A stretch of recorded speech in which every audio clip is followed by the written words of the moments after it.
en niños y en niñas para qué cosas.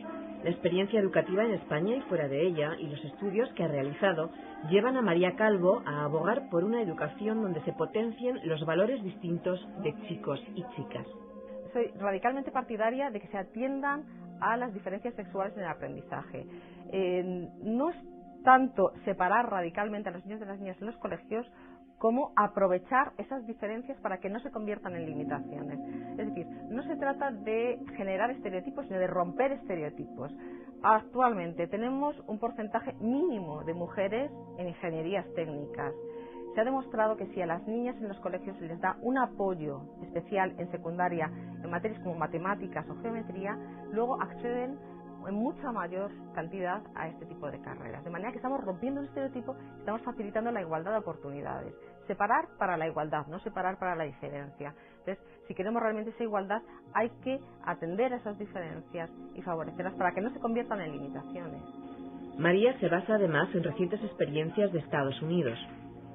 En países como Estados Unidos, pues se está separando a los niños de las niñas en colegios públicos sin ningún tipo de prejuicio, de dogmatismo, con mucha flexibilidad y siendo muy prácticos, se está separando para darles un apoyo especial a estos muchachos para que lleguen a tener realmente pasión por la lectura y escritura, que es lo que están perdiendo actualmente nuestros chicos. ¿Qué sucede? Que si a los niños no les gusta escribir ni leer porque ven que no pueden ir a ese ritmo, pero que de las niñas luego no les gusta nada, porque realmente la lectura y la escritura es la base de todas las asignaturas. Ante las estrepitosas cifras de fracaso escolar en Estados Unidos, en 2006 se plantearon un cambio legislativo que ha permitido a los colegios públicos separar clases en determinadas materias como lengua, matemáticas o ciencias, aunque los colegios sigan siendo mixtos y niños y niñas coinciden en el recreo o en el comedor. Es una opción y no una imposición que tienen los padres. Hay unas listas de espera impresionantes porque los resultados están siendo magníficos. Los niños están más tranquilos, las niñas se sienten también más sosegadas en la presencia masculina, no les echan de menos en absoluto, porque luego además saben que se pueden ver en el recreo o en otros momentos como es el comedor. Y los resultados están siendo absolutamente óptimos. Los profesores dicen que lo que notan es más tranquilidad en la clase, la disciplina es mucho mejor y notan mucha más participación, sobre todo en la adolescencia. Ellos lo que han percibido es que hay cierta vergüenza a quedar como un tonto delante del sexo opuesto al hacer ciertas preguntas o a que se rían de ti. De manera que cuando están separados pierden ese miedo y se lanzan a hacer preguntas que en otras circunstancias no harían. Para María, separar a niños y niñas en clase no es una vuelta al pasado, ni un pensamiento retrógrado o antifeminista. Bien al contrario, defiende con pasión que es una mirada al futuro, una apuesta por un modelo que puede traer soluciones en el ámbito educativo y también en el de las relaciones de pareja o profesionales. Afirma que conocer las diferencias llevará a restablecer la igualdad.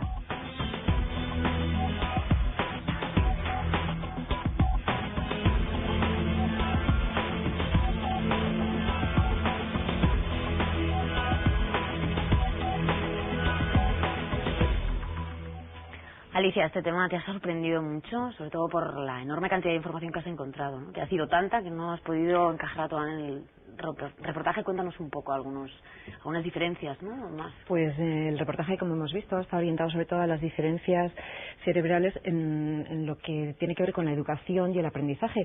Pero claro, al bucear un poquito, al aproximarme a este tema, te das cuenta que esas diferencias cerebrales pues llevan a otras muchas diferencias que nos encontramos día a día en la vida, hombres y mujeres, ¿no? Entonces es verdad la postura de María que conocer esas diferencias nos ayudará un poco pues a entendernos mucho más, ¿no? Por ejemplo, lo cuentan los científicos que hay diferencias no en la inteligencia, que todos somos iguales en inteligencia, pero sí cuando la inteligencia se descompone en habilidades, entonces sí que se notan las diferencias entre hombres y mujeres. Por ejemplo, en la mujer el hipocampo, que es donde está el eje de la memoria, de las emociones, pues es mayor que el del hombre.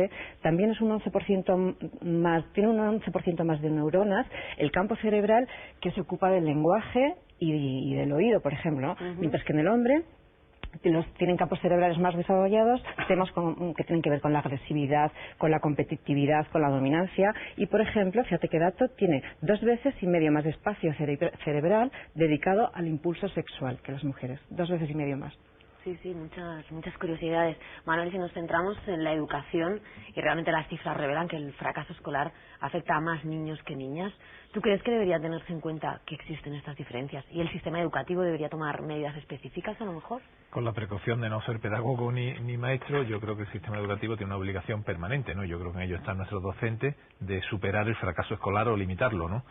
Si se demostrara que de una de las vías para superarlo, de luego, es reforzar aquellas áreas que hace falta en hombres y mujeres, pues me parecería que la investigación desde luego es obligada, ¿no? Y después ya en función del resultado tomar las medidas convenientes.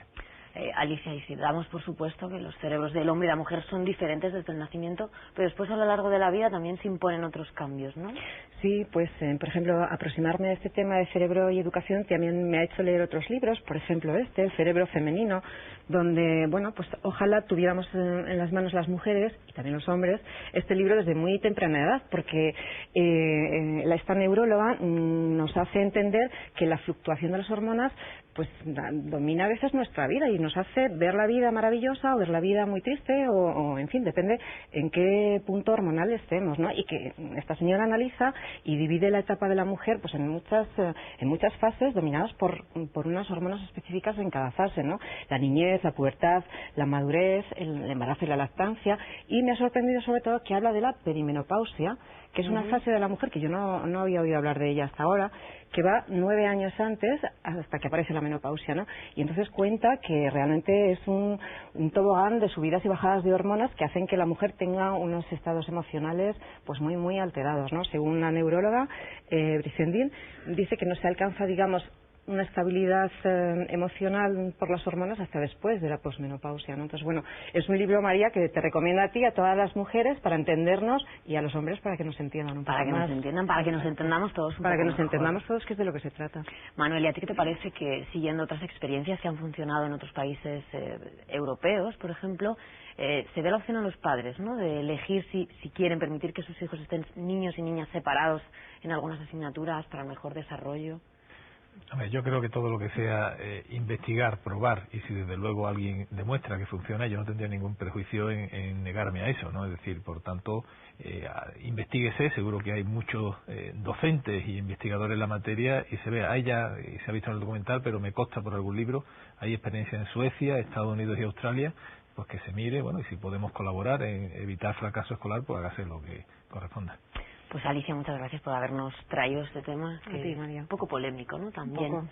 Gracias. Tiempo ahora para responder a algunas de esas consultas que nos habéis hecho llegar a través del correo electrónico del programa. Luis, cuéntanos. Hola a todos.